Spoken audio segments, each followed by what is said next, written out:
জনসাধারণকে উন্নত ব্যাংকিং পরিষেবা দিতে আরও একটি নতুন শাখার আনুষ্ঠানিক উদ্বোধন করল ইন্ডাসল্যান্ড ব্যাংক কর্তৃপক্ষ।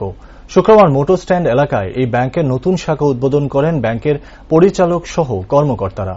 এদিন পূজার্চনার মধ্যে দিয়ে নতুন ব্যাংক শাখার শুভ সূচনা করা হয়।